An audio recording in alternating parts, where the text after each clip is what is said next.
បាទជំរាបសួរពុកម៉ែបងប្អូនបាទឥឡូវនេះយើងបានរៀបចំឈុតម៉ាស៊ីនបត់ទឹកសុទ្ធបាទខនាត1000 លីត្រក្នុង1ម៉ោងបាទជាម៉ាស៊ីនអេវ៉ាន់លីត្រ1បាទតែយើងឲ្យឈ្មោះថាជាអេវ៉ាន់ VIP បាទអញ្ចឹងពុកម៉ែបងប្អូនអាចទស្សនាបាននេះគឺឈុតម៉ាស៊ីនរបស់យើងបាទអញ្ចឹងម៉ាស៊ីននេះគឺយើងមានដោយរដងតាមຂະຫນាតរបស់យើងនីមួយៗអញ្ចឹងបាទហើយឈុត1000 លីត្រនេះគឺយើងមានស្តែន2គ្រាប់បាទក្នុងឈុតនេះគឺស្តែនក្នុងមួយគ្រាប់គឺចំណុះ2000 លីត្របាទអញ្ចឹងយើងផ្ដល់ជូនគាត់2គ្រាប់បាទហើយនឹងប្រព័ន្ធបជាម៉ាស៊ីនដោយពុកម៉ែបងប្អូនបានឃើញនេះគឺមានធុងអ៊ីណុកចម្រោះបាទ3ហើយនឹងធុងរសជាតិ1បាទហើយនឹងមានប្រព័ន្ធបជាជាមួយនឹង AO បន្ថែមទៀតបាទខាងនោះតុកសម្រាប់ឈប់ដបកន្លះលីត្រឥឡូវយើងមកមើលជាមួយនឹងម៉ាស៊ីនយើងសិនបាទគឺយើងមានចេញពីធុងចម្រោះយើងមកគឺមានឆ្នាំងសលេសម្រាប់ចាប់កកដីមកតង់ទៀតបាទឆ្នាំងនេះគឺមានសមត្ថភាពខ្លាំងជាង Big Blue យើងធម្មតាបាទដោយសារតែយើងប្រើចំនួនរហូតដល់5ដើមបាទច្រើនមែនទែនបាទហើយវាមានប្រព័ន្ធការពារកពិតទៀតមានន័យថានៅពេលណាដែលអូតឧទាហរណ៍ថាពងអូតូហើយនេះវាខូចអញ្ចឹងទៅមានប្រព័ន្ធផ្ដាច់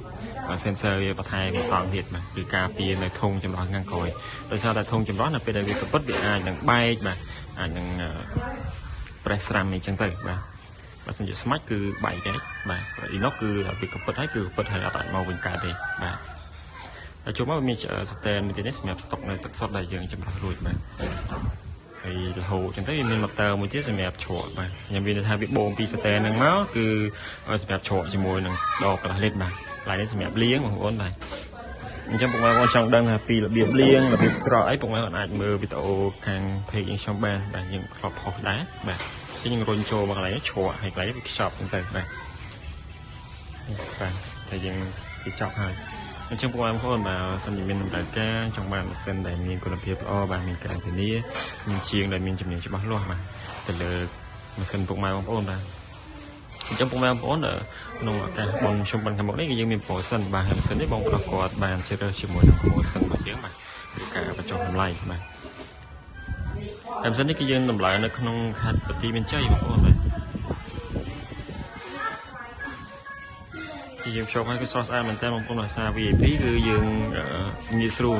ក្នុងការច្រឡាប់ទៅកន្លែងផ្សេងដោយសារតែយើងប្រើគ្រប់ក្លោះក្លៀតទាំងអស់គឺយើងប្រើជាមួយ Rocker ហើយទី1គឺវាចំណេញកន្លែងទៀតបាទគឺវាស៊ីស្ពេចទូចមែនតើស៊ីតាំងទូចអញ្ចឹងវីដេអូនេះមានប៉ុណ្្នឹងទេបងប្អូនបើសិនមានចម្ងល់បន្ថែមអាចទាក់ទងមកបានបងប្អូនបាទ